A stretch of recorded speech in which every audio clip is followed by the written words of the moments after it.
Hola, ¿qué tal? ¿Cómo les va? Este canal se llama Logosomnia. Mi nombre es Luis Ignacio Betancourt, para quienes no me conozcan. En este canal me ocupo de comentar sobre todo obras filosóficas, literarias y relacionadas, en fin, con las llamadas humanidades. Hoy me propongo comenzar una serie dedicada a uno de los tres grandes tragediógrafos griegos. Sabemos que estos tres dramaturgos son, en orden cronológico, Esquilo, Sófocles y Eurípides. Hoy vengo a comenzar una serie sobre Sófocles. Voy a seguir o voy a dedicar un video a cada una de las tragedias y voy a seguir el orden establecido por la edición que manejo, que es la edición de Biblioteca Gredos. Las obras aparecen en el siguiente orden: Ajax, que es la que comentaré hoy; Las Traquinias, que será la del siguiente video; luego viene Antígono, luego Edipo Rey, luego Electra, luego Filoctetes, luego Edipo en Colono. En fin, como les decía, hoy voy a ocuparme de Ajax, que no es la más importante, a pesar de que sí se comenta de vez en cuando. Cuando pensamos en Sófocles o cuando hablamos de Sófocles, solemos pensar inmediatamente en Edipo Rey y en Antígona. Son esas las obras que suelen ocupar nuestras conversaciones referidas a este autor. Sin embargo, creo que todas las tragedias de Sófocles tienen una enorme importancia y Ajax es una de ellas. En Ajax podemos encontrar incluso temas y problemas que se desarrollarán también en Antígona. Ya veremos las similitudes que hay entre esta obra y Antígona. El argumento de Ajax no es muy complicado. Tal como su título lo indica, tiene como protagonista o héroe trágico a Ajax, uno de los guerreros de la guerra de Troya, uno de los guerreros que pelearon en favor de los aqueos o de los griegos. Em, Como decía, el argumento es sencillo, como lo son la mayoría de los argumentos de las tragedias griegas. No suelen este tipo de obras sustentarse en tramas enrevesadas. En esto no estriba su calidad y su profundidad. Así que los spoilers y ese tipo de anticipaciones a la trama no suelen tener ninguna relevancia a la hora de discutir estas obras.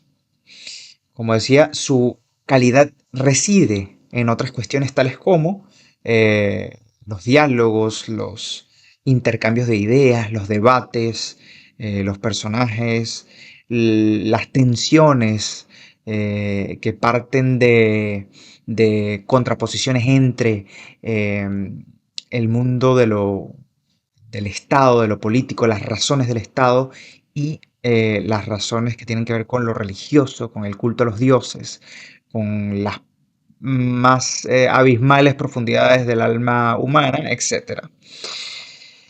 Así que no hay ningún problema en que yo les anticipe la trama de esta obra.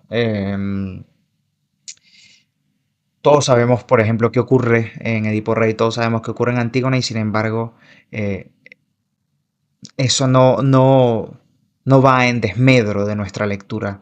El verdadero placer estético nos ocurre en el momento de de absorber otras cosas que no tienen que ver tanto con la trama en el momento de la lectura. En fin, paso entonces a hablar del argumento para que podamos ubicarnos y para que puedan entenderme a la hora de hacer el análisis. Em, Como les decía, Ajax era un guerrero que peleó en la batalla de Troya. Em, es uno de los más importantes de los aqueos porque después de Aquiles es sin duda el guerrero más aventajado en la batalla, el más fuerte, el más, eh, el más valiente también, el más gallardo, eh, el más técnicamente loable. en el momento de la pelea cuerpo a cuerpo.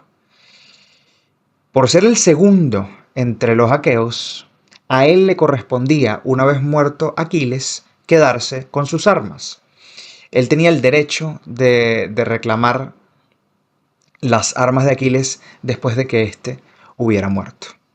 Y a pesar de que él tenía esta potestad, eh, después de que muriese Aquiles, sus armas no le fueron entregadas. Se decidió a quién se le adjudicarían las armas de Aquiles en un certamen, en una suerte de juicio.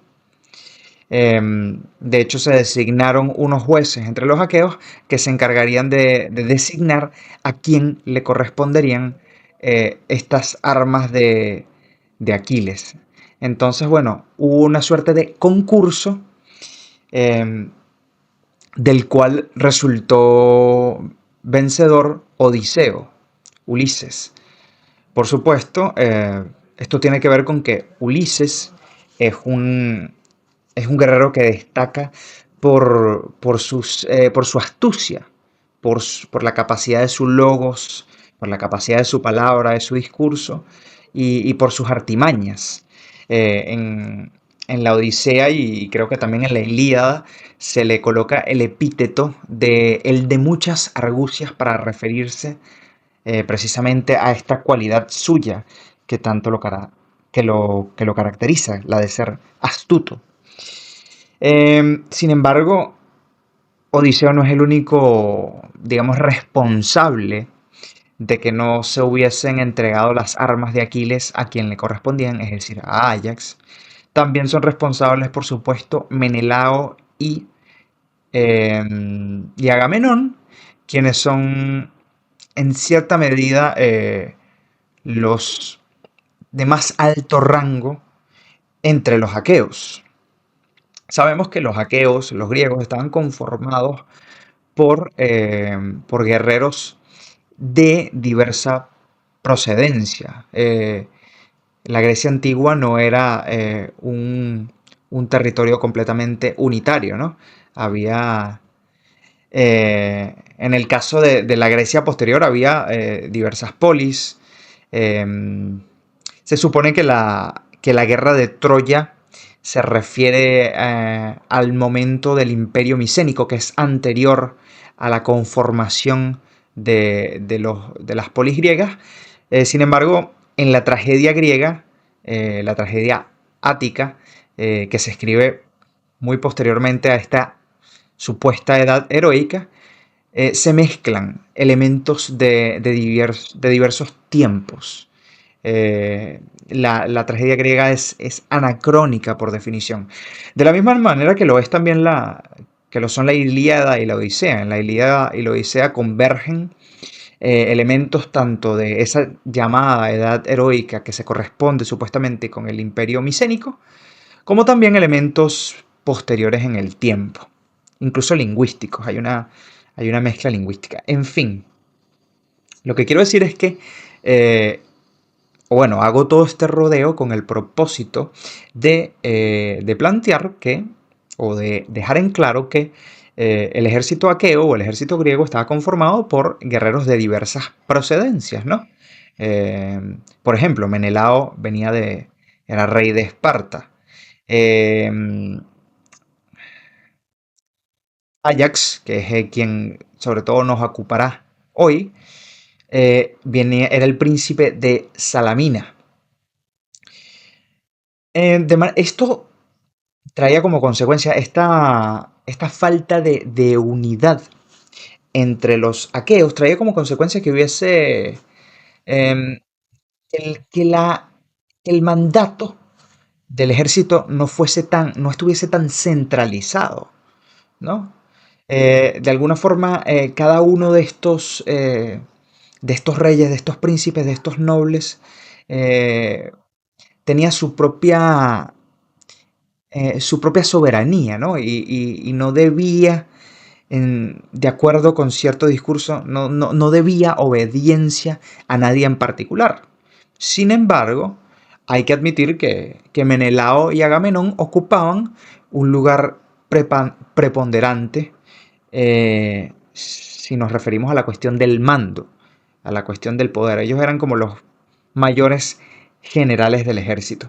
Así que cuando se sometió a certamen, cuando se hizo el concurso de las armas de Aquiles para ver a quién se adjudicarían las armas de Aquiles, Menelao y Agamenón también fueron responsables de que esto fuera así. De manera que podemos, podemos plantear, eh, podemos estar seguros de que se cometió una injusticia contra Ajax en el momento en que las armas de Aquiles fueron, eh, fueron sorteadas en un concurso y fueron ganadas por Odiseo. Para esto para Ajax fue devastador. Eh, no haber recibido las armas de Aquiles fue como un ultraje contra él y contra su honor. Fue tal el ultraje, fue tal la sensación de humillación que lo invadió, que él decidió, eh, de alguna forma, incitado por pasiones violentas, atacar a su propio ejército, atacar a los aqueos y cobrar con sangre lo que se le había quitado, ¿no? Entonces, una noche, estando en el campamento de los aqueos, después de este sorteo, Ajax decidió ir al campamento cuando todos estuviesen dormidos y desprevenidos y vulnerables y atacarlos y matar a todos los aqueos que pudiera. Lo que sucede es que Atenea, la diosa Atenea, para evitar que sucediese este derramamiento de sangre, eh, confundió a, a Ajax. Lo hizo caer en la locura, lo hizo caer en una suerte de delirio para que él no atacase a los aqueos, sino para que él confundiese al rebaño del ganado que el ejército había obtenido como botín de guerra con los propios aqueos. Atenea hizo que Ajax se volviera tan loco que creyese eh, que el ganado que el ejército aqueo había obtenido como botín era, eran los propios aqueos. Entonces toda la rabia que él iba digamos, a descargar sobre sus compañeros de ejército, la descargó sin saberlo sobre el botín de guerra, sobre estos animales. Y no solamente sobre los animales, sino también sobre quienes se encargaban de pastorearlos. Ajax también no solamente mató a los animales, no solamente torturó a los animales, porque también los torturó, sino que también asesinó a los pastores que estaban a cargo del ganado. Esto, esto es no solamente un crimen atroz, sino también un motivo de vergüenza casi intolerable para un guerrero. No solamente es un crimen atroz porque implica el asesinato de hombres inocentes, es decir, los pastores que estaban a cargo del ganado, sino también es un crimen atroz porque es una deshonra contra todo el ejército. Ajax mató a el botín de guerra, ¿ok? O sea, el botín de guerra es algo que tiene enorme importancia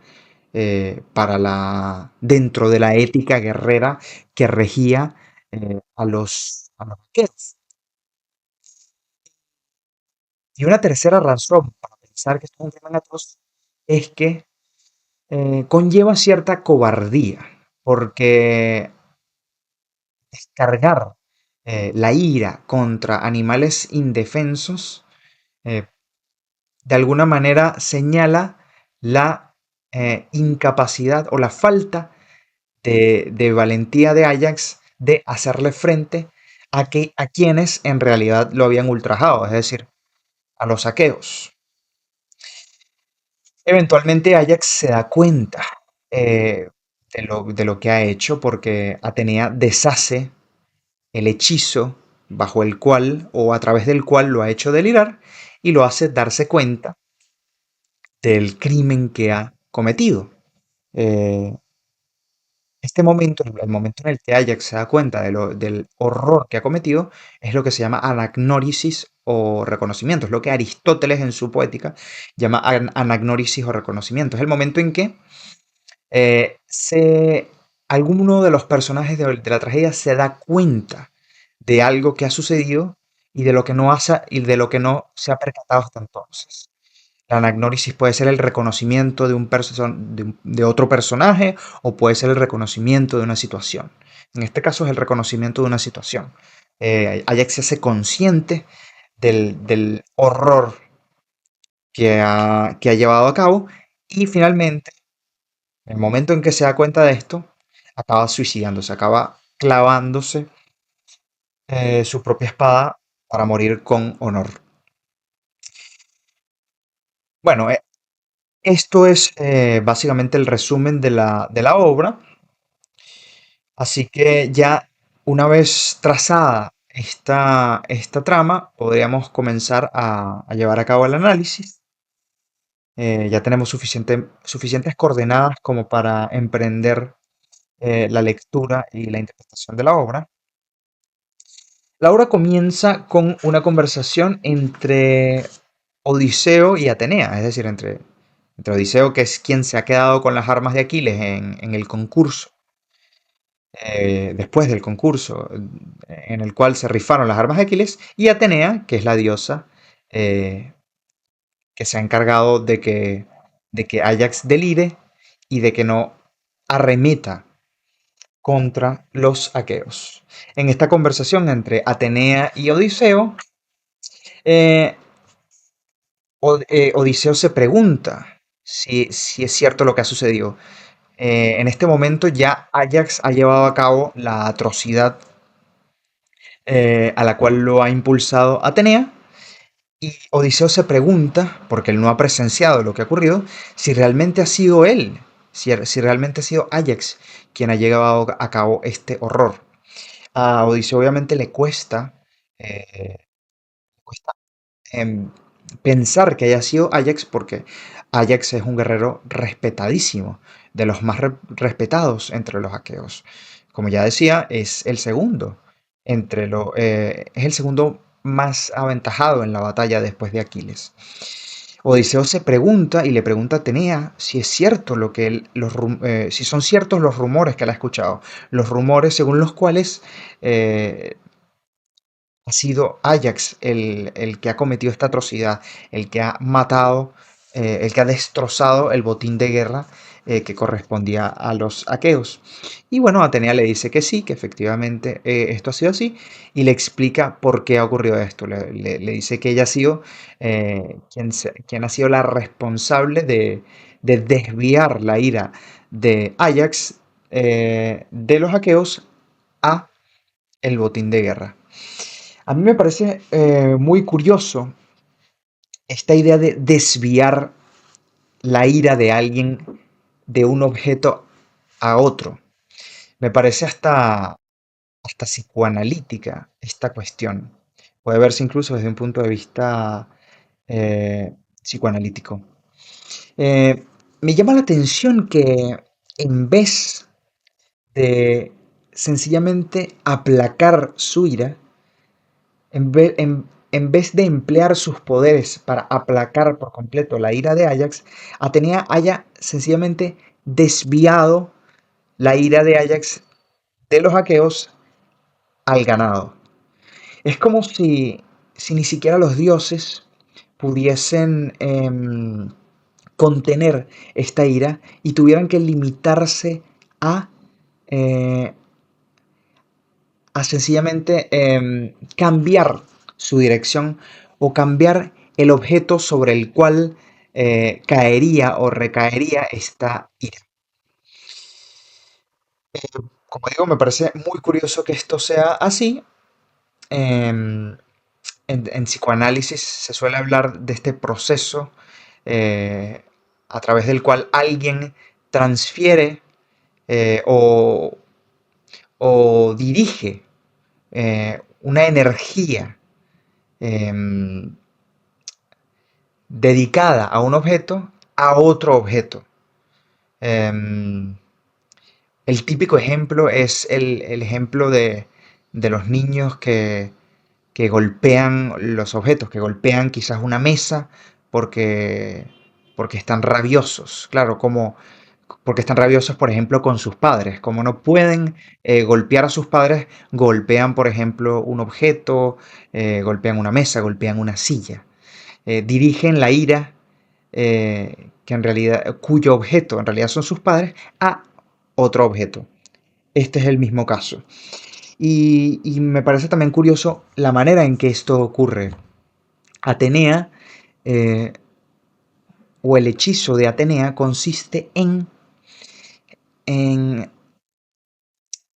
afectar la mirada de Ajax. El órgano o el sentido de Ajax que Atenea se encarga de afectar o de manipular es el sentido de la vista. En varias ocasiones, creo que tres veces a lo largo de la obra, se menciona cómo los ojos de Ajax son el sentido a través del cual este delirio se pone en marcha. Em, Me parece sumamente significativo, sobre todo tomando en cuenta que la preponderancia que daban los griegos al sentido de la vista, desde los poemas homéricos hasta los diálogos platónicos, donde se habla de la importancia de la vista a la hora de hablar del mundo de las ideas, ¿no? Del mundo de las ideas que sobre todo, a pesar de ser formas que están más allá de los sentidos, el mundo de las ideas es algo que se pone en escena en los diálogos mediante el sentido de la vista. Todas las metáforas en torno, o todo el mito de la caverna platónico está construido en torno al sentido de la vista, en torno a la cuestión de mirar.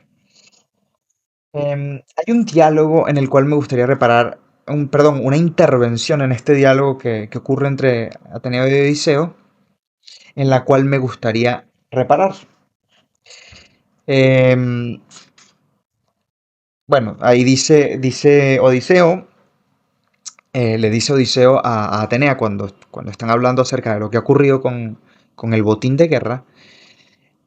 Hemos descubierto hace poco destrozadas y muertas todas las reses del botín por obra de mano humana, junto con los guardianes mismos del Mahadal.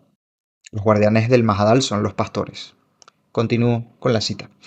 Todo el mundo echa la culpa de esto a aquel, es decir, a Ajax.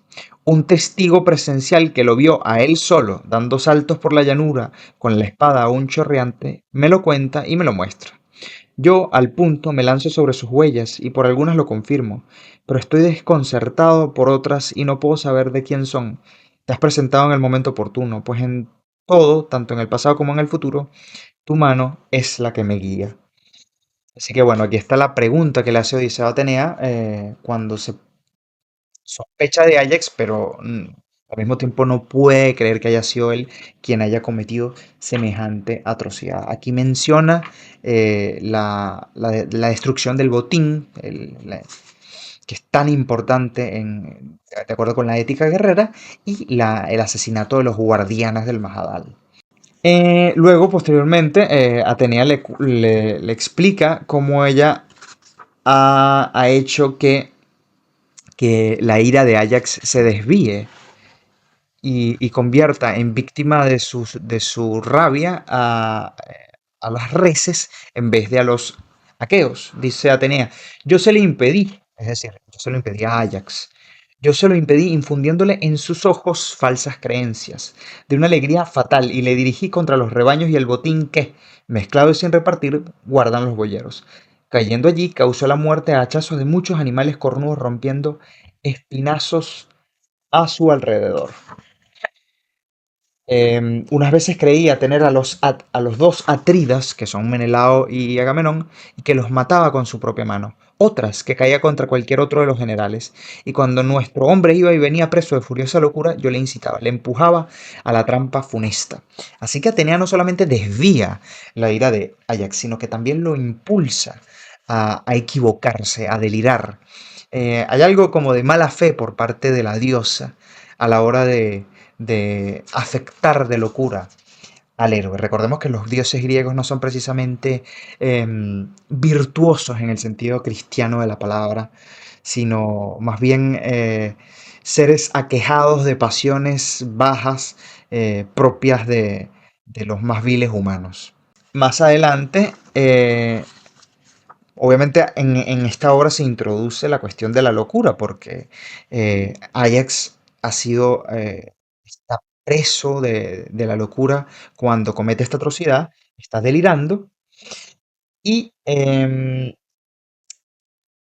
algún momento, mientras Ajax continúa eh, torturando a las reses, cuando ya las ha asesinado, pero ahora las está torturando, creyendo que una de estas reses es Odiseo, Atenea le dice a Odiseo, o le propone que él sea testigo de lo que está ocurriendo. Lo llama para que vea lo que está pasando y le asegura que ella lo protegerá y que ella logrará que Ajax, que sigue en su delirio, no pueda verlo, a él, a Odiseo. Y en algún momento, Odiseo le dice, se muestra como renuente a esta propuesta. De alguna forma le da temor que esto ocurra. Y Atenea le pregunta, ¿temes ver cara a cara a un hombre que está loco? Y Odiseo le contesta, no le evitaría por miedo si estuviera cuerdo.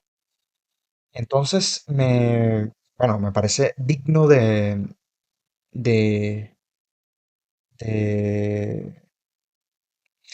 me parece necesario que nos detengamos en esta cuestión, ¿no? En el miedo a la locura propio del mundo griego. Me parece significativo que Odiseo no le tenga a miedo a Ajax tanto por su fuerza y por su prestigio de guerrero en este momento, sino por su locura, por el hecho de que está delirante en este momento. Luego continúa la conversación entre Atenea y Odiseo. Y Odiseo dice algo que me llama muchísimo la atención. Él dice que él compadece, le dice a Atenea que él compadece a Ajax. Esto es muy significativo porque Odiseo sabe que en este momento, que en ese momento Ajax lo detesta, que Ajax quiere asesinarlo. De hecho, Ajax está preso de un delirio y cree estar torturando al mismísimo Odiseo cuando en realidad está torturando a unas reses, ¿no? Atenea lo hace creer que le hace creer que él está realmente torturando a Odiseo cuando está torturando a unos animales. A pesar de que Odiseo sabe esto, a pesar de que Atenea lo ha hecho partícipe de la verdad, Odiseo es capaz de compadecer a Ajax. Y compadecer no es en este contexto tener piedad o sentir lástima, no es la compasión en el sentido cristiano, no es compadecerse de quien sufre, del pobre, de quien está por debajo de uno. No, compadecer es padecer con. ¿Por qué Odiseo es capaz de compadecer a Ajax? Es la gran pregunta. Entonces leo algo que Odiseo le dice a Atenea al respecto. Leo entonces lo que le dice Odiseo a Atenea. Yo, por lo menos, no conozco a nadie. No obstante, aunque sea un enemigo, le compadezco, infortunado, porque está amarrado a un destino fatal. Y no pienso en el de éste más que en el mío, pues veo que cuantos vivimos nada somos sino fantasmas o sombra vana. Creo que esta es una de las mejores intervenciones en los diálogos de esta obra. No es fortuito que haya sido Odiseo quien lo diga, quien lo dijera, pues sabemos que Odiseo destaca o descolla particularmente por su logos, por su capacidad de utilizar las palabras o por su capacidad de proferir discursos elocuentes. Ahora, pensemos más que en la elocuencia y en la calidad de lo dicho, en las ideas que plantea Odiseo en esta intervención. Él dice que él compadece a Ajax porque sabe que todos los hombres están al fin y al cabo amarrados a un destino fatal.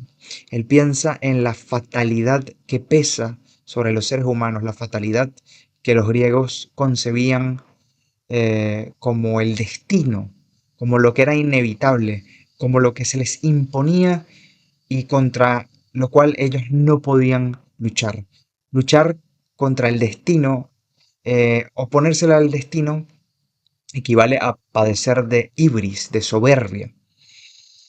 Y además de compadecerlo por estar amarrado a un destino fatal, Odiseo compadece a Ajax porque lo considera un fantasma, una sombra, al igual que piensa lo mismo de todos los seres humanos. Odiseo piensa que todos los seres humanos son equivalentes a Ajax en este sentido. Son fantasmas, son sombras, son seres vanos que habrán de llegar a la muerte eventualmente y habrán de convertirse en polvo y habrán de llegar al Hades.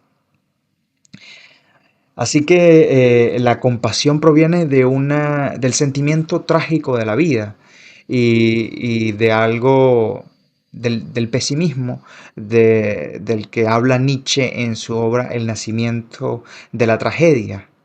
El pesimismo trágico que atraviesa a la mayoría de los tragediógrafos griegos. Y digo la mayoría porque, bueno, Nietzsche tiene una opinión diferente acerca de Eurípides, que es el último de los tragediógrafos. Para más información los remito a mi video acerca del nacimiento de la tragedia, que también está en mi canal de YouTube. Bueno, sin más publicidad, autopublicidad, continúo. Luego de que Odiseo diga o se refiera a la compasión que siente por Ajax a causa de considerarlo un fantasma o de un ser sometido a la fatalidad, Atenea le contesta: por eso, precisamente, viendo tales cosas, nunca digas tú mismo una palabra arrogante contra los dioses, ni te vanaglories si estás por encima de alguien, o por la fuerza de tu brazo, o por la importancia de tus riquezas, que un solo día abate y, otra vez, eleva todas las cosas de los hombres. Los dioses aman a los prudentes y aborrecen a los malvados. Aquí está, aquí hay una mención al pecado de la ibris, al único pecado realmente que reconocían los griegos, porque en la falta de la ibris o en la soberbia se resumen realmente todos los pecados. La soberbia es como es algo que se presupone en toda falta. Atenea menciona la idea de que la vida es muy inestable y de que de un día para otro puede cambiar la suerte de un ser humano. La vida de los seres humanos es tan frágil, está tan sometida y tan amarrada a la fatalidad del destino que en 24 horas puede cambiar o puede derrumbarse la felicidad de una persona. Pienso en la obra de un poeta lírico griego, en un poema de Arquíloco, que termina con un verso que dice, de acuerdo con ciertas traducciones: en la vida impera la alternancia. Eh, en ese poema se interpela de alguna forma al lector y se le dice que que no se vanaglorie en los momentos de victoria, ni que tampoco se apesadumbre en los momentos de dificultad, pues en la vida lo importante o lo preponderante, mejor dicho, es el cambio. De manera que un día estamos en la cima y al otro estamos en el abismo. Creo que aquí se pone en escena la misma idea, la idea de que un día puede cambiar la suerte de un hombre y por eso no conviene eh, ensoberbecerse y creer que se estará por encima del resto de la humanidad por mucho tiempo.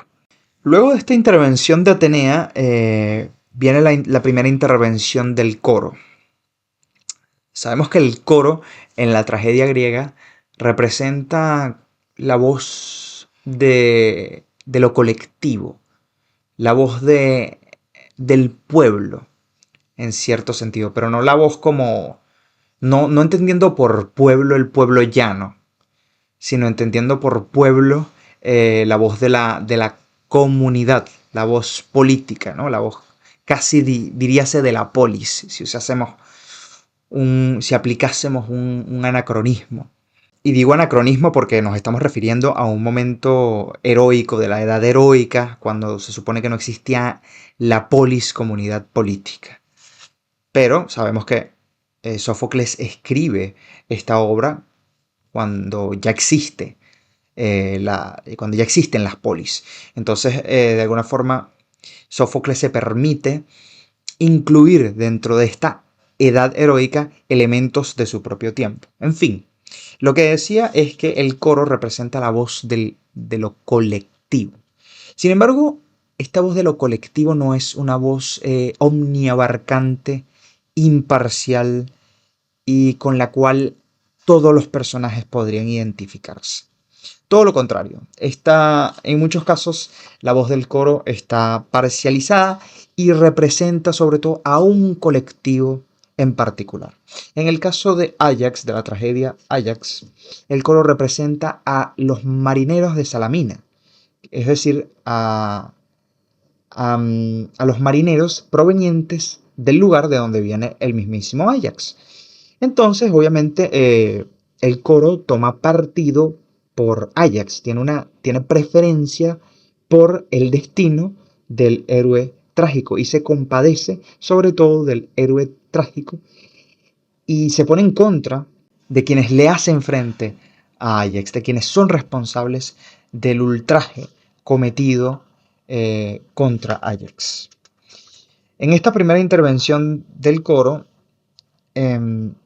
se habla de la envidia que pudieran sentir el resto de los griegos contra Ajax. En este momento, como Ajax ha cometido la atrocidad que ha cometido, ahí corren rumores acerca de lo que ha pasado y corren rumores, obviamente, contra la figura de Ajax. Corren rumores que entre los griegos que manchan la reputación de Ajax.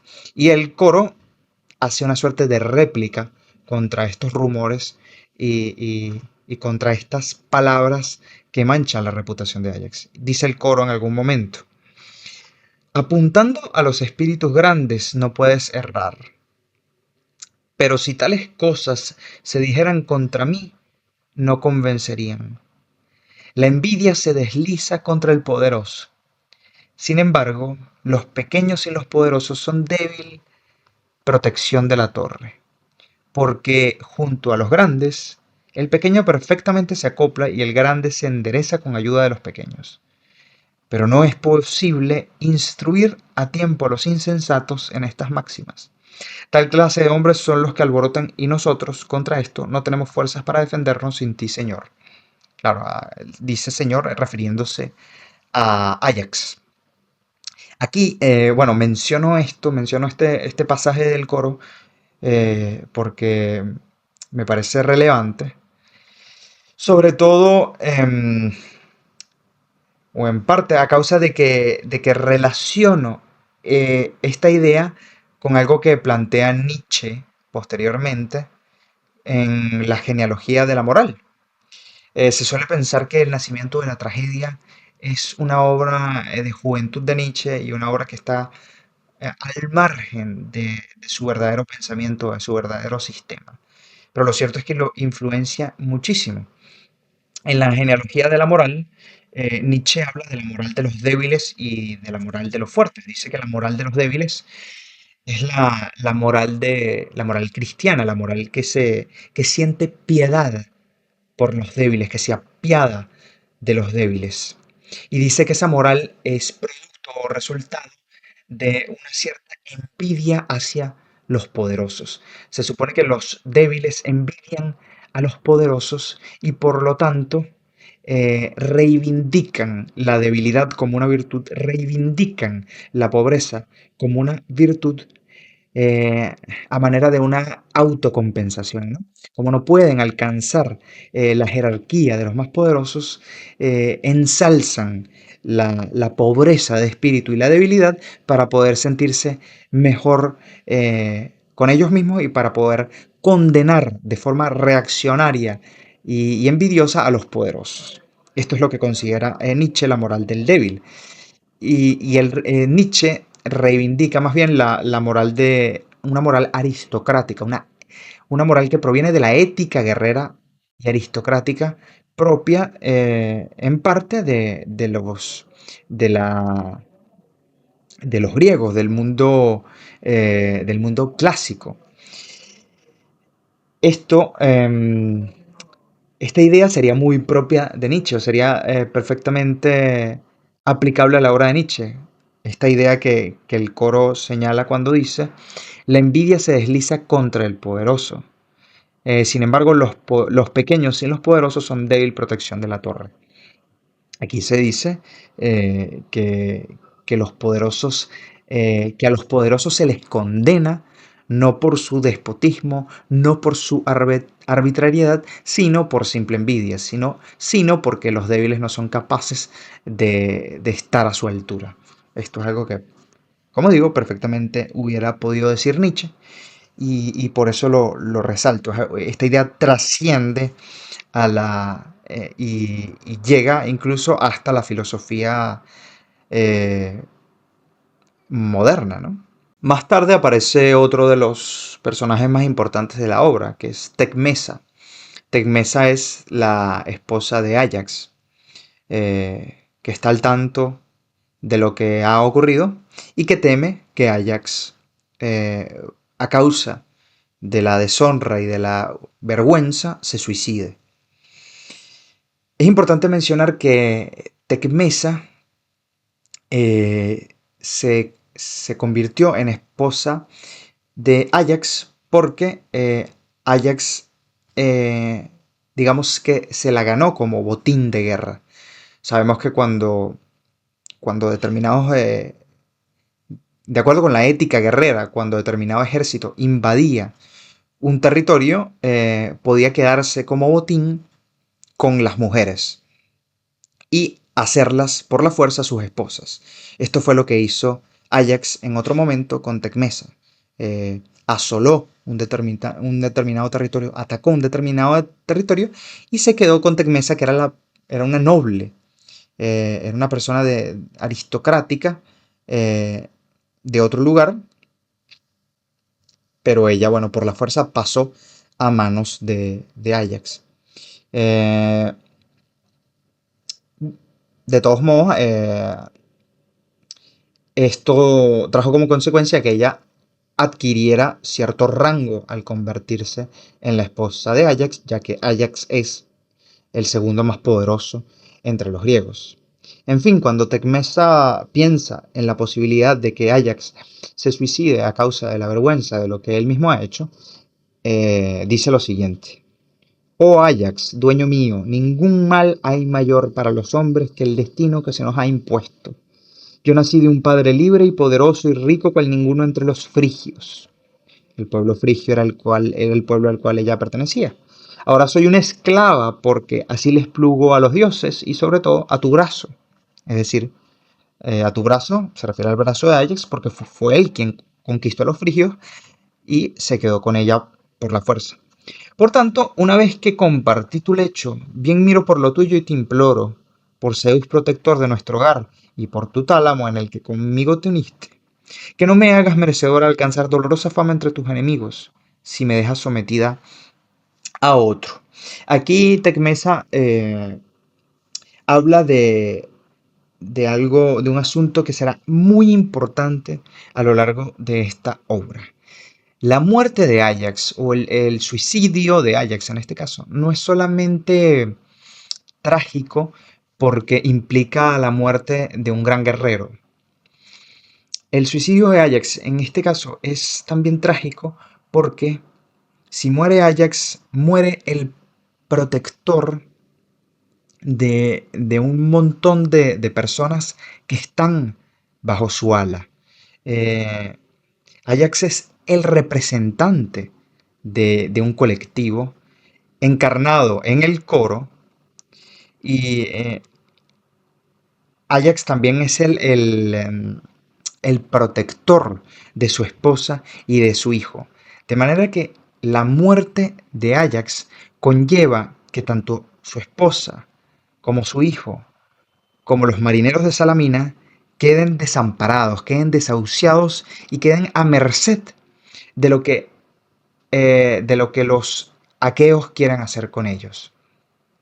Entonces, Ajax tiene bajo su responsabilidad a todas estas personas y por eso en parte Tecmesa teme que Ajax se suicide y los deje sin protección. Antes de suicidarse, Ajax lleva a cabo una suerte de ritual, una suerte de baño ritual. Él se va al mar y comienza a lavar su cuerpo. Obviamente esto representa eh, el acto de, o la idea de deslastrarse de las manchas, de la vergüenza, de la contaminación debida a a la ibris y al horror y a la desmesura que se ha cometido. Antes de morir, Ajax necesita lavar sus culpas, de alguna manera, si lo vemos desde un punto de vista más cristiano, ¿no? Antes de morir, antes de suicidarse, Ajax también pide justicia o pide venganza para que se le haga justicia por el ultraje que se ha cometido en su contra. Primero le pide a Zeus, llama a Zeus y le pide que envíe un mensajero a Teucro, que es su hermano por parte de padre, para que Teucro se asegure de que su cuerpo, de que el cuerpo de Ajax reciba sepultura. Pues Ajax sabe que los aqueos y que sobre todo Menelao y Agamenón, que son los más altos generales de los aqueos, van a intentar que el cuerpo de Ajax no reciba sepultura, que quede a la intemperie y que sea devorado por los cuervos, porque él ha cometido un acto horroroso. Él ha destrozado, él ha acabado con el botín de guerra de los aqueos, ha matado a todas las reses, ha matado a los guardianes que estaban a cargo de estas reses, en fin. Esto es razón suficiente para que los aqueos, y entre ellos Menelao y Agamenón, traten de negarle sepultura al cadáver de Ajax. Y por supuesto esto es, de acuerdo con la ética guerrera y en el mundo griego, un ultraje terrible. Negarle la sepultura a alguien es algo sumamente grave y deshonroso. La otra cosa que pide Ajax la pide a las famosas erinias, que son unas deidades que se emparentan mucho con el remordimiento de conciencia. O sea, si tuviéramos que buscar un equivalente en en el universo de las emociones humanas, en el universo de los afectos, diríamos que se trata del remordimiento de conciencia, de que son una alegoría del remordimiento de conciencia. Las erinias son las que se encargan de perseguir a quienes a quienes han cometido un crimen y de hacerlos sufrir hasta el arrepentimiento.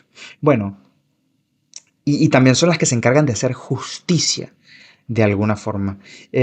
Bueno, Ajax le pide a las erinias que le hagan, que hagan una venganza para hacerle justicia a él, que lo venguen contra los atridas. Él pide a las erinias que los atridas sean víctimas de personas de su propia sangre. Y esto será precisamente lo que pasará. Agamenón será, bueno, sabemos que los atridas son Menelao y Agamenón. Agamenón será asesinado por su propia esposa, por Clitemnestra. Así que cuando Ajax le pide esto a las erinias, está de alguna forma anticipándose al propio destino de Agamenón. Algo que se pondrá en escena en la tragedia de Electra. Más adelante, cuando ya se ha suicidado Ajax, llega Teucro a donde se encuentra el cadáver de su hermano, de su medio hermano, y trata de protegerlo, trata de evitar que los aqueos lo dejen tirado a merced de las aves de carroñeras. Teucro trata de defender el cadáver de su hermano y se propone darle sepultura como es debido. Cuando Menelao lo encuentra a Teucro tratando de defender el cuerpo de su hermano, le dice lo siguiente: ningún hombre existe con tanto poder como para enterrar en la sepultura su cuerpo, sino que, abandonado en la parda arena, será pasto para las marinas aves. Y ante esto no te exaltes en cólera terrible, pues si estando vivo no fuimos capaces de dominarle, lo haremos por completo ahora que está muerto, aunque tú no quieras, controlándole en nuestras manos. Nunca quiso escuchar mis palabras cuando vivía, y en verdad que es propio de un malvado el que, como hombre del pueblo, no tenga en nada el obedecer a los que están al frente. En efecto, en una ciudad donde no reinase el temor, nunca se llevarían las leyes a buen cumplimiento, ni podría ser ya prudentemente guiado un ejército, si no hubiera una defensa del miedo y del respeto. Aquí lo que Menelao está diciendo es que, en parte, la razón por la cual él no quiere que a Ajax se le dé sepultura es una razón de Estado. Él no quiere que a Ajax se le dé su sepultura porque Ajax ha desobedecido a quienes supuestamente están al mando. Y como Ajax ha desobedecido, ha puesto en cuestión a los soberanos. Ha puesto en cuestión el orden, el liderazgo, y ha puesto en peligro, obviamente, la cohesión del ejército y de la comunidad. Así que se trata de una razón política, la que él utiliza para defender o para argumentar que no se debe enterrar el cadáver de Ajax. Ante esto, Teucro contesta, ¿no? También, en parte, utilizando una razón política. A pesar de que el hecho de que el cadáver de Ajax deba ser enterrado se debe, en principio, o en origen, desde el origen, a razones religiosas, ¿ok? Le contesta Teucro a Menelao lo siguiente: es que afirmas tú que trajiste a este hombre, y cuando dice este hombre se refiere a Ajax, es que afirmas tú que trajiste a este hombre aquí por haberlo elegido como aliado de los aqueos. No se embarcó espontáneamente, siendo como era dueño de sí mismo. ¿Con qué razón eres tú el jefe de este? ¿Con qué razón te permites mandar sobre unas tropas que él trajo de su patria? Has llegado como rey de Esparta, no como soberano nuestro. Nunca ha sido establecida una norma de autoridad según la cual dispusieras tú sobre él más que él sobre ti. Has navegado aquí en calidad de lugarteniente de los demás, no de general de todos, como para mandar alguna vez sobre Ajax. Así que da órdenes a los que gobiernas y repréndeles a ellos con las altivas palabras. Que a este ya órdenes tú que no, ya lo haga otro general, yo lo pondré en una tumba con todo derecho sin temor a tu lengua. Aquí lo que le está diciendo Teucro a Menelao es que es algo que yo mencionaba al principio, que bueno, los griegos, los aqueos son un ejército muy diverso, compuesto por personas de diversas procedencias, y por lo tanto afirmar que hay un mando completamente centralizado es algo muy osado. Teucro tiene en parte algo de razón cuando dice eh, que, que Ajax no tiene por qué rendirle cuentas a Menelao, que Ajax se ha embarcado en esta guerra por su propia decisión y que él no se ha embarcado en la guerra por orden de Menelao y de Agamenón, de manera que él no tiene por qué regirse bajo las leyes de los Atridas, es decir, bajo las leyes de Menelao y de Agamenón. Así que él, utilizando este argumento, Teucro se permite decir que él tiene el derecho de enterrar a su hermano. Antes les decía que este debate entre Teucro y Menelao habla de la tensión que existe en la tragedia griega entre las razones de Estado, las leyes del Estado, y las leyes religiosas, las leyes sagradas. En este diálogo esto se pone en evidencia como en ningún otro. Teucro le dice primero a Menelao: no deshonres, pues, a los dioses si has sido salvado por ellos. Menelao le contesta: es que yo estoy reprobando las leyes de los dioses. Luego le dice Teucro: sí, si impides enterrar a los muertos con tu presencia. Y dice Menelao: yo mismo lo impido a los que son mis propios enemigos, pues no es decoroso. Así que, y bueno, y luego Menelao dice: por los jueces que no por mí se vio en eso frustrado. Menelao habla de la decisión de los jueces, que al fin y al cabo es una decisión política y no una decisión sagrada.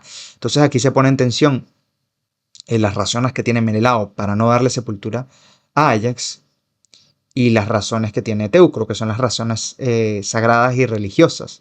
Menelao no quiere que la insolencia de uno de los que él considera sus subordinados haga que se desestime su autoridad, mientras que Teucro no quiere que Menelao vaya contra las leyes que han impuesto los dioses.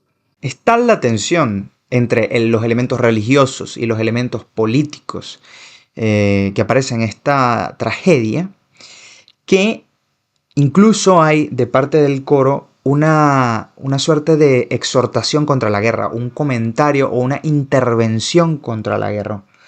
Dice el coro en un momento: ¿cuál será el último? ¿Para cuándo se terminará el número de los errantes años que me trae constantemente la desgracia sin fin de las fatigas marciales en la espaciosa Troya, afrenta infortunada de los helenos? Y luego dice en la antístrofa: ojalá antes se hubiera sumergido en el amplio cielo o en el Hades, común a todos, aquel hombre que mostró a los helenos la guerra de odiosas armas, que a todos afecta. Oh infortunios creadores de infortunios nuevos. Ella fue la que empezó a destruir a los hombres. Aquí hay un comentario contra la guerra, algo que va contra la ética guerrera propia de la edad heroica de los poemas homéricos.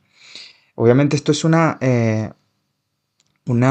interpolación, o esto es un injerto que proviene de otra época, es algo anacrónico, es algo propio del momento histórico de Sófocles, más que del momento histórico de la edad heroica. Otro de los asuntos que pone en cuestión la ética guerrera de los poemas homéricos, la ética guerrera de los tiempos heroicos, es la puesta en cuestión de las genealogías. En los poemas homéricos las genealogías heroicas, las filiaciones guerreras son muy importantes. En el momento en que un guerrero aparece en batalla, suele decir de quién es hijo. En el llamado catálogo de las naves, que si mal no recuerdo es el canto segundo de la Ilíada, se hace o consiste solamente en una reconstrucción de las genealogías o de los árboles genealógicos de todos los guerreros, porque reconstruir estas filiaciones, remontarse al pasado en busca de los antepasados heroicos, siempre es un motivo de orgullo, de acuerdo con la ética guerrera. Esto se pone en cuestión en la tragedia. En parte porque la tragedia es el género poético en el cual se duda o se sospecha de muchísimos presupuestos que han servido de fundamento a la cultura griega. El drama griego es el drama de los cuestionamientos por excelencia. Es el género de la tensión, es el género de un autoexamen de los fundamentos de una cultura. Agamenón en algún momento aparece e interviene, ¿no? Como Menelao no ha podido disuadir a Teucro de enterrar a su hermano Áyax, llega Agamenón, que es incluso que está por encima en jerarquía de Menelao, y le dice a Teucro que debe obedecer, y para rebajarlo, para hacerlo obedecer, le menciona que él es un bastardo. Efectivamente, Teucro, a pesar de ser en parte de origen noble, a pesar de ser hermano de Áyax, es un bastardo. Él es hermano de Áyax nada más por parte de el padre, pero él es hijo de, digamos, de una relación como, llamémosla, extramatrimonial entre el padre de Áyax, entre Telamón, y otra mujer. Una mujer que pertenece a otro territorio, y una mujer que Telamón, que el padre, tomó como botín de guerra. Sin embargo, esta mujer, a pesar de que no es griega, a pesar de que pertenece a otro territorio, en su propia tierra ella es noble.